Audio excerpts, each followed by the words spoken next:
Good evening, everybody. Hello. Good evening. We're working to get everyone online and admitted from the waiting room. Looks like we don't have anybody getting stuck. That's great.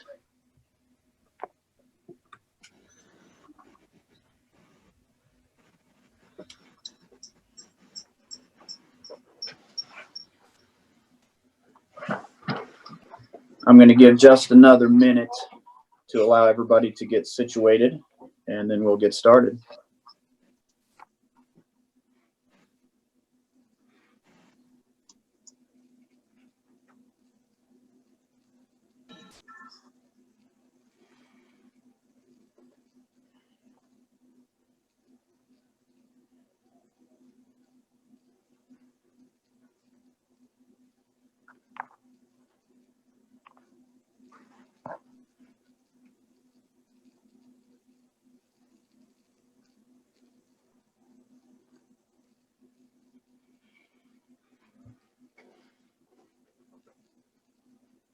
Okay, I think we have just about everybody here. I see a lot of smiling faces. Thank you for being brave enough to attend our first Zoom Salina Human Relations Commission meeting.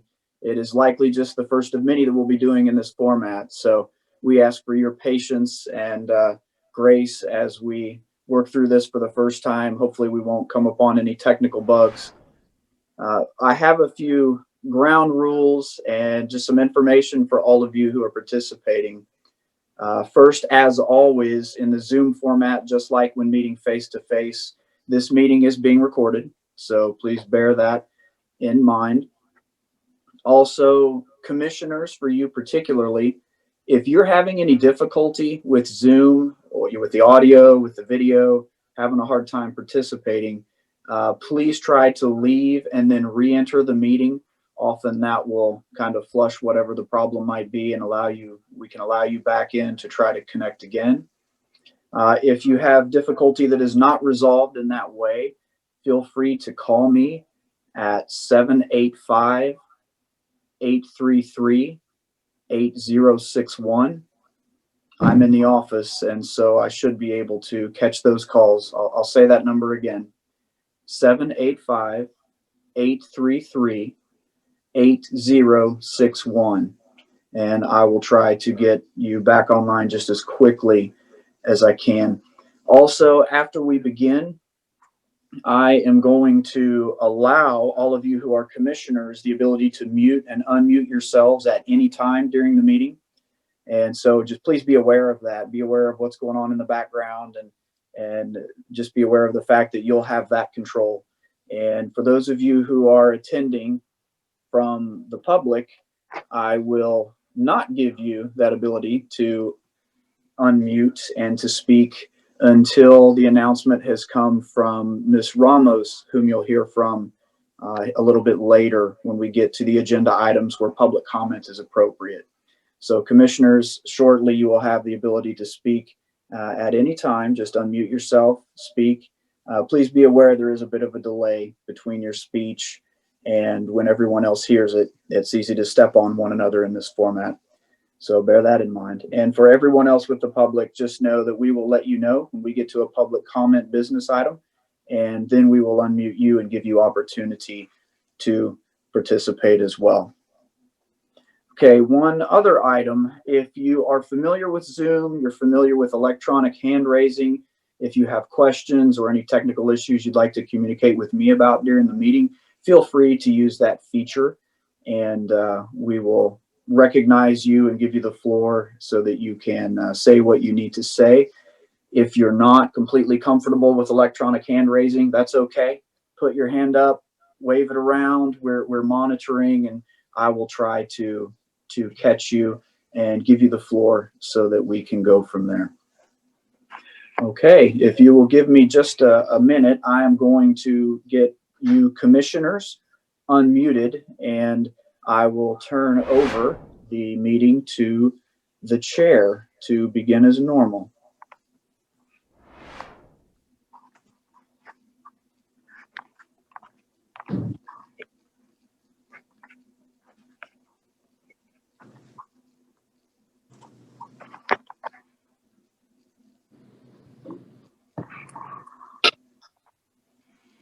Okay, you should have received an invitation to unmute. And so commissioners, if you're ready, go ahead and unmute. And Mr. Chairman, you have the floor. Thank you very much. And I'm the chair, and I apologize. I had a light bulb just burn out just before the meeting, but you could see me hopefully enough. So therefore, I will call the December meeting of the Human Relations Commission for the City of Salina to order. I'm going to request staff confirmation that the Kansas Open Meetings Act required notice has been properly provided. Yes, it has. Very good.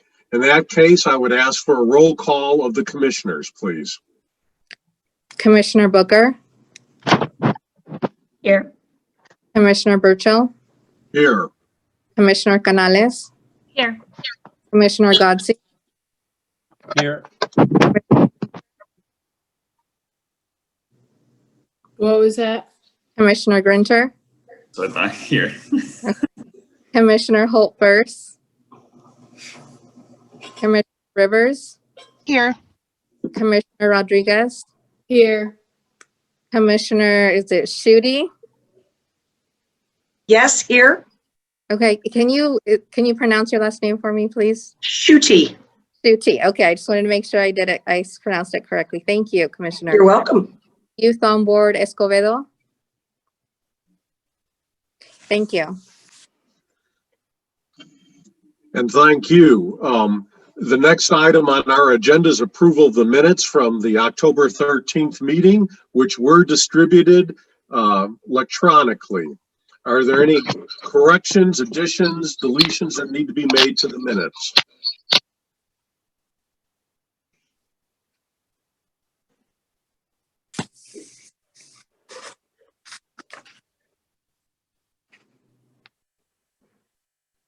I'm hearing none. If that's the case, the minutes will stand approved as distributed. That takes us to new business, and in particular, we need to welcome two new commissioners to the Salina Human Relations Commission, and that would be Commissioners Rivers and Schutte. And so I'd like the staff to maybe introduce them to us. Yes, I would actually, if Commissioner Rivers and Commissioner Schutte could just give us a brief introduction for the commission. Of course. My name is Lori Schutte. I teach freshman and sophomore English in Brookville, Kansas. I've been there for 37 years. I have lived in Salina all of my life, and I'm pretty sure I'll die here. And I'm happy to be here. And welcome aboard. We're glad to have you on the commission. Thank you. Okay. Hi. Rivers. Yes, my name's Hannah Rivers. I was born and raised here in Salina. I am a functional special education teacher at South High School. This is my second year teaching. I was a para previously for a total of about 6 years, and I've also been a restaurant manager in town for a total of 4 years before I started teaching. I have a daughter that's 6 years old. I just dropped her off at gymnastics, actually. And then I'm also involved with our equity council through the school as well. So I help create the trainings in our school building as well. Well, welcome aboard, and we're glad to see you both on the commission. And with the views that you're bringing with us, I think it'll make the commission much stronger. So welcome aboard. Takes us to our next agenda item, item 3.2, a presentation from our Chief of Police, Brad Nelson. Chief? Yes, how are you all? First of all, thank you, commissioners, for having me here today. I got with Ms. Ramos when she first asked me if I'd be willing to speak, which of course I will. And I really would probably prefer more Q&A if you want, but I have a few comments that I'll just make. The Citizens Review Board is a pretty big issue in our community right now. And just so you know, that's something that I've been there 7 years, and we had a a form of a citizen review board, but it was called a law enforcement advisory board. And I guess what I would say is it pretty much chugged along for several years. I think the folks that volunteered for that board did a great job, but times are changing. Everybody knows that. It's just a different period in the history. And it required a more truer citizen review board than what we had, that I believe strongly will allow for a lot more transparency, openness as far as what we do here, because I've been a police officer for 36 years. And I can go back 36 years as far as what we used to talk about. I mean, everything was like a secret, and now that's pretty much not true. I mean, there's very, very little that we do that I can't tell you what we do and why we do it. And I think that's very important. But we went full circle from when I started being a police officer in 1984, which is hard to believe, but that's when I started being a police officer, to now. I think we are much more transparent than, well, I know we are, than we used to be. And that's a good thing. So as far as the update, Ms. Ramos asked me to give an update on CRB. I think most of you know, and the CRB again is the Citizens Review Board. Most of you know that that was a work in progress for approximately 6 months.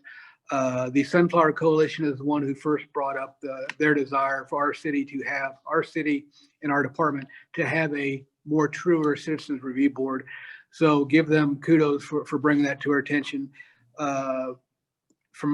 From first being proposed, you first hear it, and of course we already had something similar in some manner, the Law Enforcement Advisory Board. That was primarily in-house here at the SPD. It wasn't so much, it didn't have to, CORA, the Kansas Open Records and the Kansas Open Meeting weren't applicable, so there's not really, that's the whole transparent part. They did not have to abide by that because it was a decision they made in 2007. So it was a long time ago when this advisory board first started to where we are today. But with that said, about 6 months of work. Last night it culminated with the first presentation of the CRB proposal that staff made along with the city manager in his office. I believe it was well received. There were a couple amendments to it, a couple amendment votes to it, but it passed as far as on its first reading, and then it'll be up for the second reading next Monday. And I really encourage you to read that if you haven't done that yet. It's online for anybody to read. And that is the actual 7-page ordinance that sets up how this board, how we anticipate it be setting up, will be set up. That came after, like I said, several presentations. We had 2 events at the Tony Event Center, public forums, informational type sessions. We had 1 forum at the Kansas Western University where we got a lot of Q&As done there about the CRB and other things too. I don't know how many are familiar with the 8 can't wait, but that I responded to that, and basically, in my opinion, we are already abiding by all the 8 can't wait points, and I can show you how we're abiding by them. I mean, we can talk about that, but if you haven't looked up the 8 can't wait, that kind of came out of the Mr. Floyd, the death of him in police custody, which obviously was a tragedy, but that's where that came out of. As far as I was asked, one of the questions was the current climate in Salina. What are we seeing out in our community? Well, I'm blessed with, I've been at 3 different departments in my career, and I strongly feel we have the most support in this community of any other community I've been in. And I'm not saying that just because I'm the chief. I'm saying that because we have a very supportive community, and that helps us. When I say us, I'm talking about the police immensely. I just can't believe how supportive the community is for officers. I mean, don't get me wrong. I know what the climate is in the nation. I truly get all that. I do not want that to occur here, and we're doing everything we can for that instance not to occur here. But if it does happen, well, I sincerely hope it doesn't happen. But as far as what we have in place to hopefully with training, we have more video out there than where I came from as far as body cams, dash cams. We have a lot of things that hopefully will show what really took place if, God forbid, something like that was to happen here. I can say with the COVID pandemic, that's made life hard for everybody, including your police department. We recently started doing some proactive mask enforcement, and I can assure you nobody wants to be the mask police. And I don't say that as a joke, but we have enough things thrown at us and we really do not want to be the mask police. But I get it. They get it. It's a law that was made and we're the enforcement arm, so we have to enforce it. We are giving many, many more warnings than we are actually taking enforcement action. In fact, just my marching instructions were basically, if you encounter somebody without a mask, if they can produce a mask, then tell them to put the mask on and move on, because it's the law. And again, I didn't make the law. That is the law. We're only citing the habitual offenders, like the businesses. We've cited a few businesses here in town that just refuse to wear the mask. I'm talking about waiters, waitresses, cooks. I mean, that those folks need to obviously wear masks. But again, it's tough on us as far as the most we've had out because of having COVID was 8, and 8 officers out with a department this size is pretty substantial. We're down to like 2 or 3 now, but it comes and goes, as you all know, as far as how it affects organizations. We have 115 employees here, so we're going to have some exposures, unfortunately, but we're doing our best to try to keep those exposures down. I'll be more than happy to talk about anything, and I don't want to be the only person talking here. So if you folks have any questions of me, I'll be happy to entertain them. Open up to any of the commissioners. So any commissioners have a question for the chief?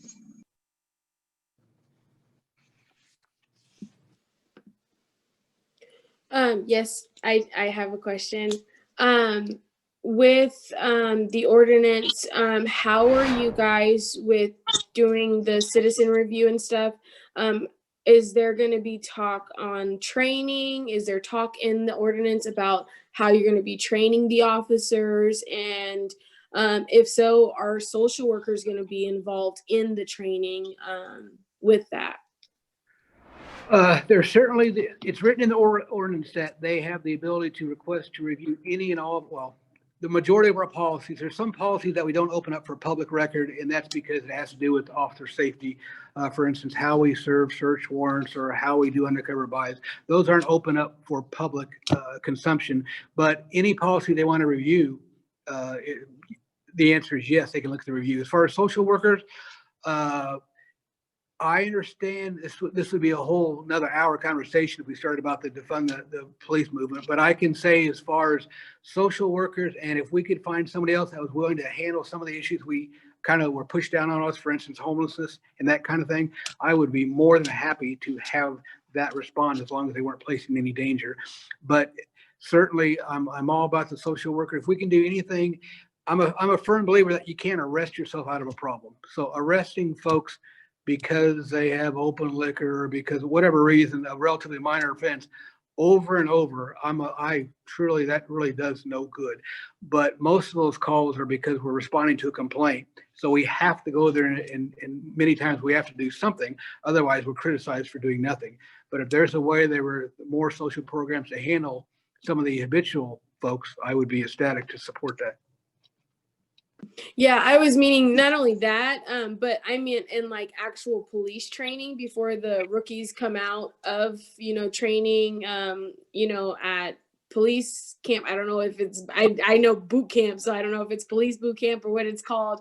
But I'm meaning there, like before they actually come out and, serve our citizens and serve us and, put their lives on the line, is there social workers there talking with those police officers and making sure mentally that they are okay to come out and serve us? Because I don't want to defund the police officers at all. I want to be protected by them, but I also want them to be mentally okay to serve us. Yeah, and that's a fantastic question. I can say the Kansas Law Enforcement Training Center, it's actually in Yoder, Kansas, but everybody says Hutch, but it's by Hutch. They are mandated what training they have. And there's definitely some, it's probably limited, but crisis intervention training, CIT, I would say that will cover some of what you're saying as far as the well-being and other people's well-beings that are possibly experiencing a mental health crisis. They're definitely trained in that during their 14 weeks, but also here at Salina, I would like to think we're some of the leaders in the state as far as crisis intervention training goes and mental health training as far as the public goes. Now, if you're talking specifically about police officers, we have a pretty strong in-house too that gone are the days that when I started that we're all supposed to be John Wayne and all the terrible things we see, it's not supposed to affect us and you don't show it. Those days are long gone, and I'm quite pleased with that. We have a pretty solid program of, we have individuals that they can speak to if they feel they're having some issues as far as what you just mentioned. And Chief, could you also discuss the selection process you go through and the extensive testing, both oral and psychological testing as well, please? Yes, and the psychological testing is part of the conditional offer. We don't do that till the end. That and the drug screening, that's the end part. But definitely that is part of it. And I have not hired people as a result of their psychological testing. I can say that part of what I was going to speak about was retention and recruitment. Recruitment nationwide is getting extremely difficult. So it's even more important now to get the right people. But unfortunately, the numbers are so far down. I mean, when I tested at a community in Missouri, we had to test at a basketball arena because there's so many people. And now you could almost fit the applicants in a closet. I mean, it's went to that different level. But the psychological is one of the final stages. It is a conditional offer, and we absolutely have not hired people because of instance or concerns that the psychologists had with the battery test that they gave them. But that's a big part of our process. We have it's about a 2-month process. It used to be a 3-month process, but we didn't quit doing what we were doing. We just did it faster because we had so many of the younger generation that would just go to whoever hired them first. So if they could get them hired across the street in 2 months, and it was taking us 3 months, we were losing out on qualified people. So we really have tried to shorten the period of how long it takes to be hired as a police officer. I wanted to thank you for, can you hear me? Yeah, you bet. I wanted to thank you for being here. And I wanted to echo a little bit of what you've said about the training of the police officers. As a psychologist in Salina, I've been able to observe some of that and to, be part of that process of selection. And with that, given the recent set of events, I was wondering, what are some of the steps outside from the 8 can't wait that you have mentioned earlier? What are some of the steps in anti-racist training that perhaps the city of Salina is taking, kind of along with the question earlier mentioned, for, I don't know if to call them rookies or beginners or whatever in the academy or within the police department, given that racism is a systemic issue and it has been perhaps not spoken about quite as much as it needs to be in general, federally speaking, and also now. Right. We have annual bias-based policing, which is important. Don't get me wrong, but I think the more important thing by far is just the culture that you have within the department. In the culture, I feel strongly that I've said from day one that the culture is you treat everybody like you treat your mom, how you want your mom treated, or your brother, or your sister. I think that resonates with a lot of people. Hopefully, most of them, and I hope I'm not naive, but I think we have that culture here. But again, we're human beings, and if that's exposed where somebody's doing something wrong, especially based on the race, we deal with it. And that's an important step with the CRB as far as another avenue to make these type of complaints, because any and all racist bias-based policing complaints made to the Columbia, that's where I came from, I apologize, made to the Salina Police Department, those will be heard by this new CRB, assuming it's approved next week. That's certainly one of them. That and excessive force will be heard by the new board.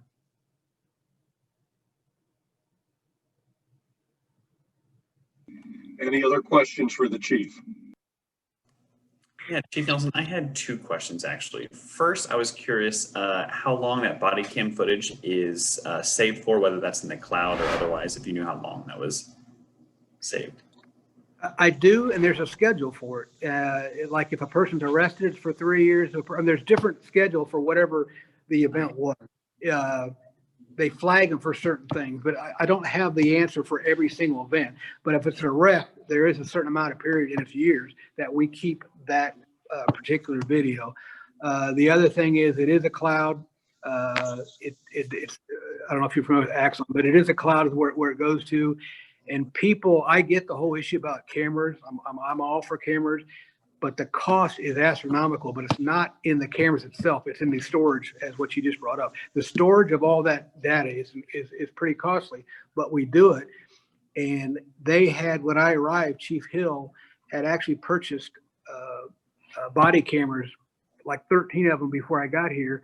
Well, the issue with having 13, if you have 50 officers working patrol and you only have 13 cameras, the question is going to be, why aren't they all? So camera system, I would tell other chiefs, it's either all or nothing. You can't do half your officers, not the other half, because the minute something happens and it's not on camera, it does look odd. I don't think we should always go to it's suspicious, but I'm saying it's just odd. So one of the first things I did when I got here is we used forfeiture money and purchased 37 or something more body cameras.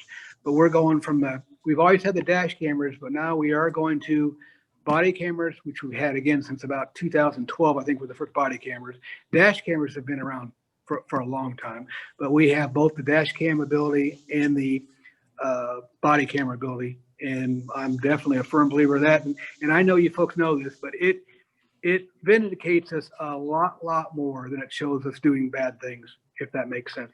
But if we do bad things, we'll do what we can to fix it. But I'm just saying, it took a while for the cops to understand, because nobody likes to be videotaped. I mean, who wants to have their whole life recorded when you're working during 8 to 10 hours? Not that it's on for that long, but not many people want that. That's just human nature. But we have a whole generation now of, they're not kids, but of young people that are coming up. It's the norm for them. So, I mean, my age, it'd be odd if I was wearing a camera around every day, but it's a norm for them. So yeah, I'm very, very supportive of the camera system. Like I said, it can end a lot of events from occurring just by putting it out there and say, this is what happened. But I do want to caution you that the cameras do not work. The cameras do not mean whatever is being recorded. That doesn't mean the officer saw it. And people sometimes, they look at me funny on that one. Wherever the camera's recording doesn't mean that's where your eyes are recording. So we have to be careful. Just because we see something, it doesn't mean the officer saw that. And that's something I caution people about constantly. No matter what the camera sees, it doesn't mean our eyes saw that. Thank you, Chief Nelson. I was going to ask, I know one of the biggest things, or one of many issues with, I think it was Axon, is that there's so much footage to go through.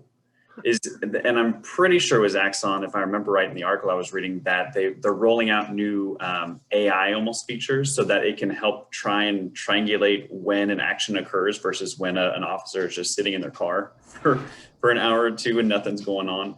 Have we subscribed to those things, or do you know if that's something that is being utilized or rolled out? Well, what do you mean? Tell me what you mean. Explain by when an action occurs. What do you mean by that? So to my understanding, either they're rolling out in the process of doing it, or they already have.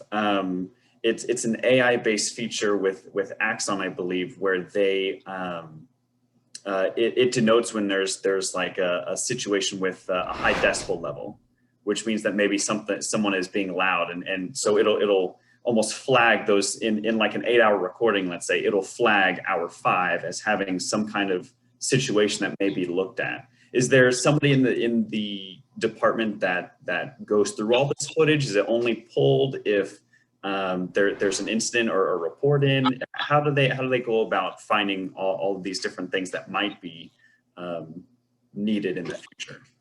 Yeah. On an arrest, the officer has to flag that particular video. So if they arrested somebody, they know to flag it. As far as your first part of your question, I'm fairly familiar with Axon. I don't know if I haven't heard of that particular, but what I've heard of, they have gunshot detection cameras now that if they hear a gunshot, they'll automatically turn on. But I haven't heard anything about loud voices. I'm not sure about that part. But the issue about how great technology is awesome if it works. But we actually T&E test evaluated the gunshot detection system, and it was every time we slammed the door, it was coming on. So I'm a little surprised they released it when a door slamming would turn on and then cause more video to come out. The issue is, it's easy to say leave them on for 10 hours, but there's a whole lot of issues going on to really think that anybody would want a camera on for 10 hours. I hope, well, that's for another day, I guess. But I don't think there's many people out there that want their entire work schedule with a camera on. So we give them discretion now. You turn it on when things are going south if you have time. And most of the time they do, but sometimes things happen so fast they don't have time to turn it on. Now, with that said, the technology is now if the dash cam turns on, as long as it's Axon, and we're going to where it's all the same system, if you turn on the Axon camera, it'll turn on your body camera. So there's a lot of things that we're trying to do to make sure we have the footage, because we're always kind of assailed for not having it, like we were doing something wrong. And no, it was a very high stressful situation, and they also didn't have time or didn't think about pushing the button is what it amounts to. But if there's time to turn on the cameras, we definitely have discipline officers for not doing it, because you quickly pick up on the officers who don't want to do it because they never have time to turn it on. And we figure that out and we discipline accordingly. But right now it's still you turn it on when it's a situation that needs footage. And the officers are getting so much better at that because, again, they realize it's validating what they're doing much, much, much more than it's capturing them doing something wrong. I'm sorry, Chief Nelson, I do have one more question. You had mentioned turning on the Axon and it turns on the body camera. Are those two separate systems? Well, right now it is, and that's why we just got it changed. Where actually we just took delivery of now our because Axon first got in the body camera, and I'm not even sure if they had the dash cam, but now they have that, and now it makes so much sense for all to be compatible. And it just there's also systems now that if you, but again, I'm going to throw this out here, but realize everything costs money. Now there's systems, if you pull your weapon, the cameras come on, right? But that's a sensor. That's just more money, more money, more money. I'm not saying I'm opposed to it, but I'm just saying the technology, you generally don't want to be the first one to try technology for that very reason. The example I gave about gunshot detection, we basically said we don't want that until you make it better, because it's coming. And I might add, when the gunshot, when it detects it, what it thinks is a gunshot, it sends a alert to anybody working. And can you imagine all the other cops thinking the other officer just got shot at because the gunshot detection went off? That's not good. That probably had some bugs on it. They should have fixed. They have systems now that if one officer turns on his body camera, all officers within, I don't know the distance, but a reasonably close proximity, their cameras will turn on too. So definitely I think we're doing what we can to get the footage we can, but there's a certain segment of the population that, again, thinks every second of my encounter with your brother should be recorded, and that's just not realistic. At least at this time, it's not. Gotcha. Thank you so much. You bet. Any other questions for the chief? Could I ask a request before? I didn't catch the gal who was a social worker. What was that? Who was that again? My name is Maritza Rodriguez. I go by Chachi. I'm a social work student at K-State Polytechnic. Is there any way you can shoot me an email? Because I certainly am not opposed when we have hiring boards to if you want to entertain the thought of being on these hiring boards. Is that something you'd be interested in? Yes, sir. That would be awesome. Can I give you? It's Brad.Nelson, Nelson at Salina.org. And if you would just send me that, or really anybody, if they're interested in that, give me a call, because we're always looking for folks outside law enforcement to give their opinion of our applicants. Yes, sir. Thank you, sir. You bet. Any other questions?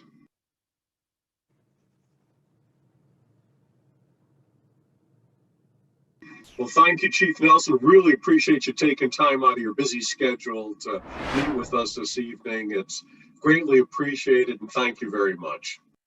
You're welcome, and I do. I sincerely appreciate the opportunity. Thank you. Moving on then to our agenda item, it takes us to agenda item 3.3, our 2021 work plan.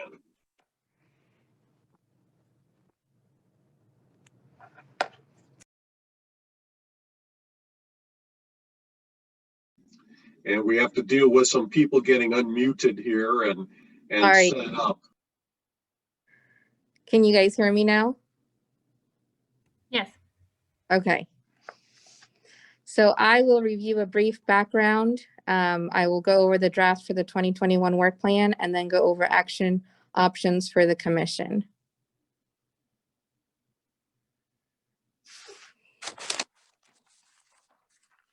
And so at the end of every year, staff works with the Human Relations Commission to develop a work plan for the following year.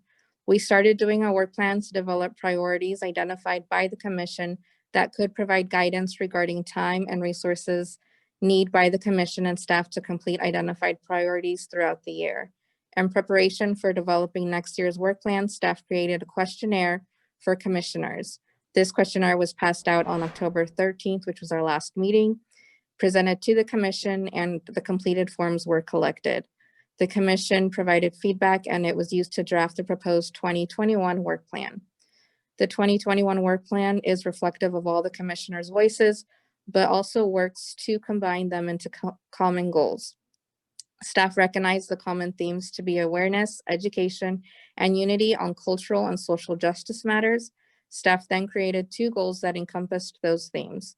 Although the objectives of these work plan is to provide guidance, it is also understood that the commission will take into action the evolving needs of the community. Staff also took into consideration the current state of the pandemic and how it poses several uncertainties for 2021. Staff purposefully kept the work plan with broad goals and objectives in order to allow for flexibility during uncertain times. And so we'll just go do a brief overview of the draft for 2021 work plan. Goal number 1 states promote diversity, cultural awareness education in the community. There are 2 objectives with this goal. Objective number 1 is to work with the community relations staff on community outreach efforts, to work with community relations staff to develop community outreach lists, and to participate and complete at least 2 community outreach activities. The second objective under this goal is to assist in planning and hosting at least 1 cultural or equity event for the community, assist with promoting events to help increase community involvement and unity, and to reach out to local organizations for partnership opportunities. The second goal identified was to promote social justice education in the community. This also has 2 objectives to accompany it. Objective number 1 is to work with community relations staff during regularly scheduled meetings to become better educated and equipped to address social justice concerns within the community. Objective number 2 is to promote fair housing education in the community. Under the direction of CRD staff, you would work to assist community relations staff in promoting any 2021 fair housing events or activities, volunteer to participate and assist in the facilitation of any 2021 fair housing events, and assist in the planning and facilitation of at least 2 small to mid-sized fair housing community events throughout the year. And so the role of the Human Relations Commission in this case is to determine whether they will adopt the proposed 2021 work plan. Commissioners should make a motion that reflects their decision on one of the following. The Human Relations Commission could recommend approval and adopt the 2021 work plan. The Human Relations Commission could recommend approval with amendments and adopt the 2021 work plan, or the Human Relations Commission could recommend denial of the 2021 work plan and request staff rework its proposal and present a new plan at the next scheduled meeting on February 9th, 2021. So at this time, I'll turn it back to the chair. Because there is an action that's going to be taken, and we are via Zoom, if there isn't a motion made and we want to vote on passing it, I would request we do it through roll call just to make sure we have an accurate representation of the votes. And then I would also remind the chair that once discussion is open, that we will also need to open it up to public comment if we have. I'm not sure if we have anybody else with us in the meeting today, but we would also just want to open that up as well when the time is right.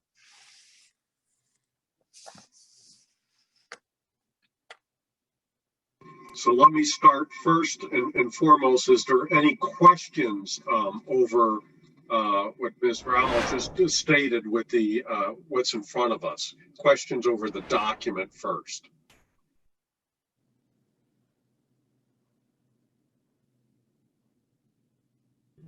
Then we have 3 options in front of us, and if we have a motion and a second, we can then discuss the items in front of us. So You received earlier through electronic distribution a copy of this work plan. So again, we have three options which we could recommend approval and adoption, or we could recommend approval with amendments, or reject this and ask for further work to be done. So to discuss the specific, well, I'm asking for a motion, one of those three motions, please.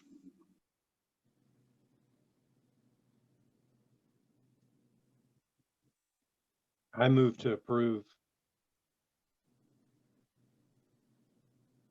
Okay, we have a motion to recommend approval and adoption of the 2021 work plan. Is there a second to that motion? I second the motion. Okay, we have an approval, a recommendation to approve and adopt the 2021 work plan and a second. We are now at the point for discussion of the motion that is before us. Are there, do the commissioners have anything they wish to discuss? Any points for clarification? I think it spells out pretty well what our goals were when we started. I know there was a couple of these that were on my sheet, so I think it's an attainable goal, both 1 and 2. So I think it looks good. They did a good job putting that together. Any other comments from the commissioners?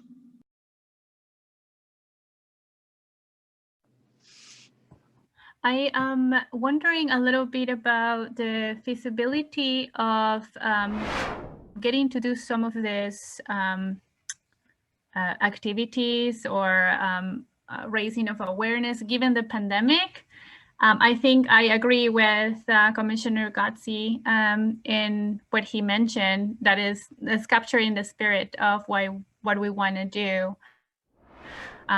So that's awesome. But this pandemic has put kind of a damper on what we want to do and how we could do it. So I'm wondering about that.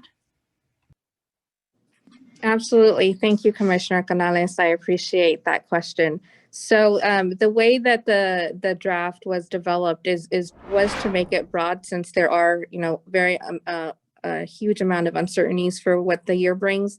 And so, when it talks about events or activities, you could very much put in their webinar or Zoom meetings, so everything we would just, depending on what the given situation is in our community, that is how we would move forward. And so instead of maybe planning an event in person that we would, for example, usually we have a fair housing seminar that we have at Tony's Pizza Event Center every year. That may not be possible in 2021. We had to cancel our 2021. 2021, we're not sure if that's going to be possible. And so we'll start working on doing maybe different webinars, or maybe having, an all-day event, but it'll be, web-based. And so just kind of working together and being flexible with what we have and what we're able to do, and making sure everybody is safe, at the same time while we do it. I would mention too that this is something that, I help plan all the events for the K-State Polytechnic campus. And one of the things we're looking at, and you might be able to look at in the future, Julia, is Zoom is rolling out breakout room sessions and in their webinar component of Zoom. And they're also going to roll out debriefing rooms and a few other additional opportunities, given the pandemic, I think. Probably spread that along a little bit.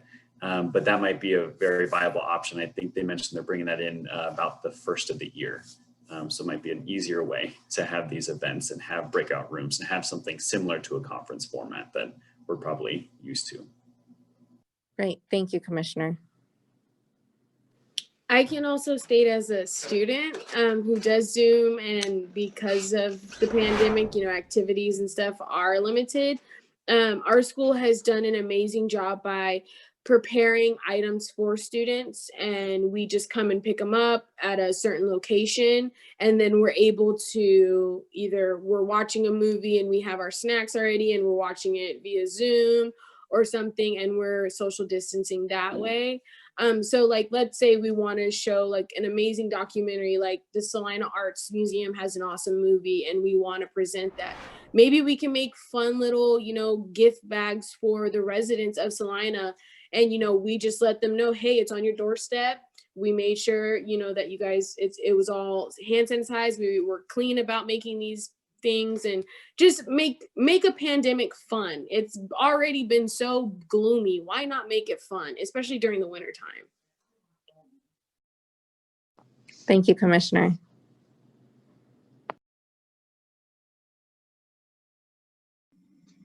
Great comments. Are there any others from the commissioners?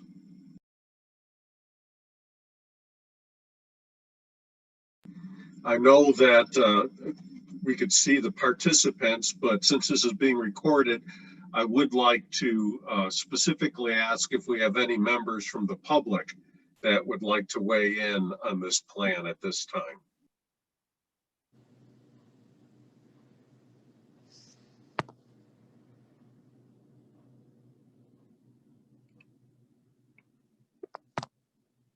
Sean, could you let us know if anybody has raised their hand? Yeah, at this time, no one has. I will advise. Thank you.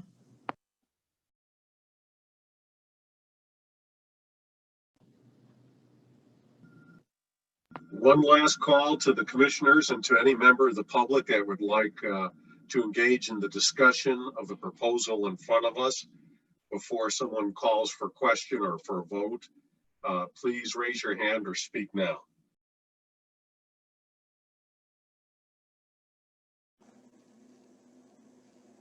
I see no one, Mr. Chair.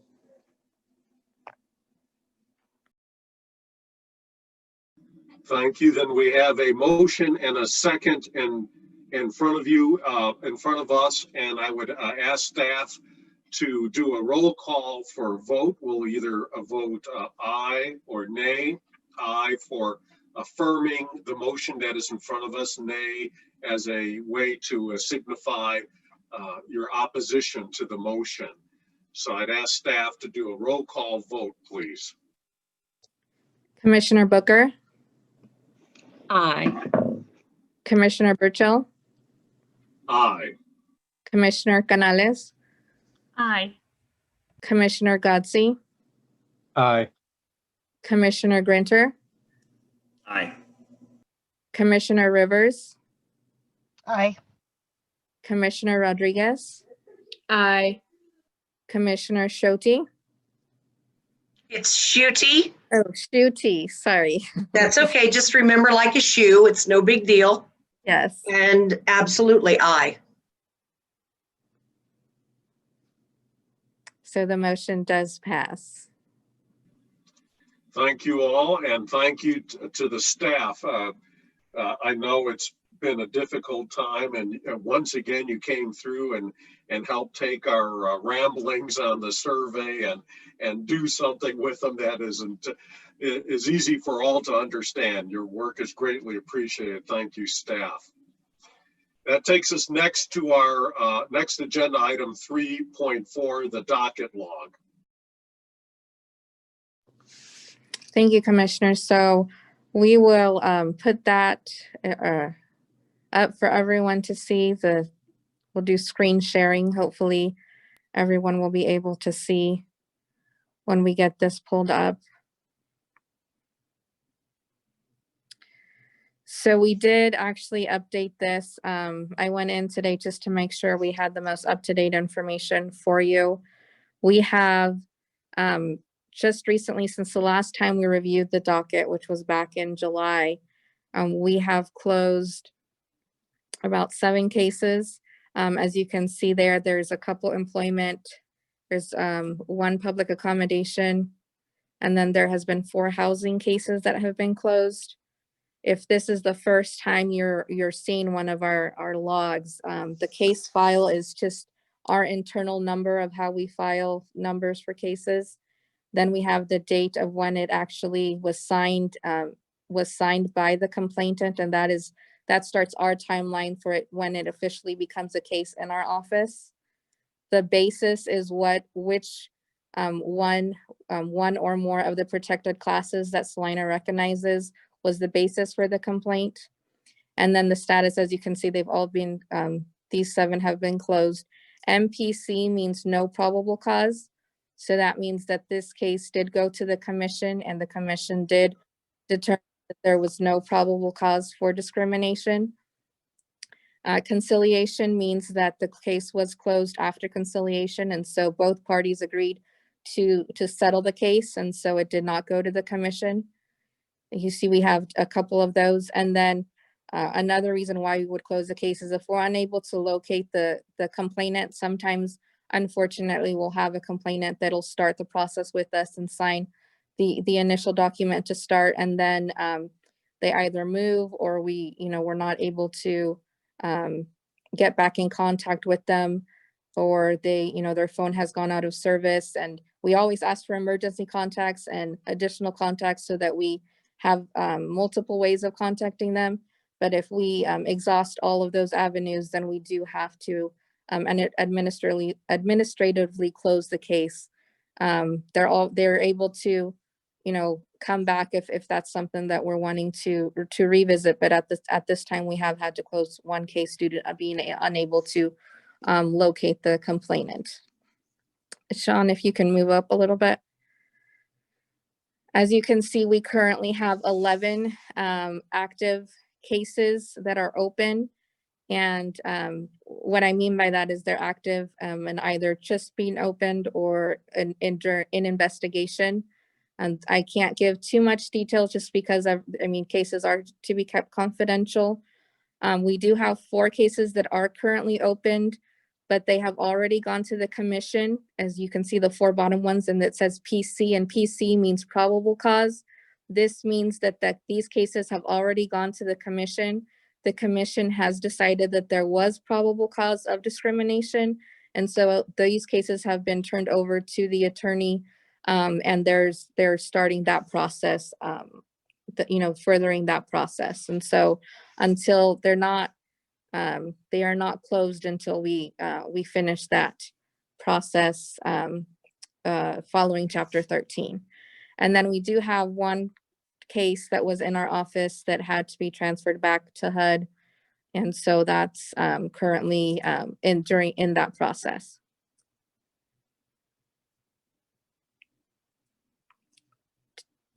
Do we have any questions?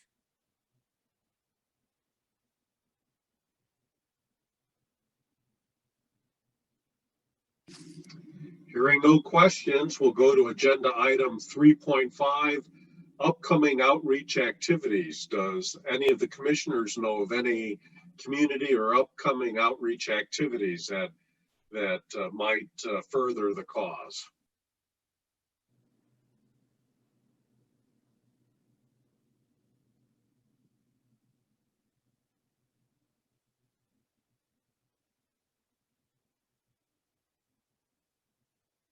It sounds like we need some of that creativity from Salina Polytech out there to get some of these activities, or it's maybe a little bit of this COVID fatigue I've been hearing a lot about. If we don't have any announcements for upcoming outreach activities, I will then move us into the public forum. Do we have any members of the public that would wish to address the commission?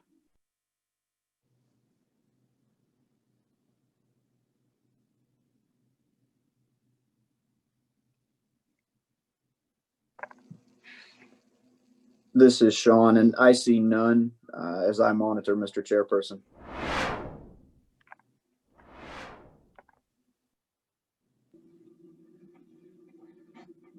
Hearing no requests from the public, that takes us to the big last item on our agenda, motion for adjournment. But do we have any last minute announcements or points for clarification? Yes, Commissioner. I would just like to take this time before we adjourn to announce that our office does have a new supervisor. Her name is Yvonne Montoya, and she has actually joined us today. And so I would just like to give her a little time to do a brief introduction of herself. Thank you very much. I am very happy to be here. My name is Yvonne Montoya. I'm here from Los Angeles, California, where I was born and raised. Spent the last 53 years of my life raising my children, and my grandchildren are also from California. And I come to you with a background in community economic development, policy, and fair housing, as well as advocacy for domestic anti-poverty issues. So I'm very excited to be here. I'm excited about learning all I can about Salina and the community, and being an extension, our office is an extension of the city and how it can be a great service to its members of the community. So thank you very much for having me here. Well, as a fellow adopted child of Kansas, a welcome to Salina. We're glad to have you on board. Thank you very much. I'm very happy to be here.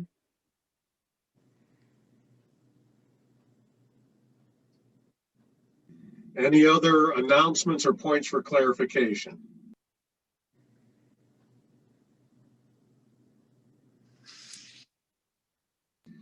Hearing none, I want to thank you all for our first as a commission Zoom meeting, and it looks like things went off fairly well. I'm waiting for my light bulb to flicker off again. I apologize for that. It seemed like 30 seconds before I logged in, it flickered off and then it's back on again. But I think it went well, and we appreciate the staff's help in getting this set up. And I saw a newscaster end a newscast, which is how I'd like to end this meeting today, which is, I hope that we could all remain positive and test negative. So at that point, we will stand adjourned. Thank you.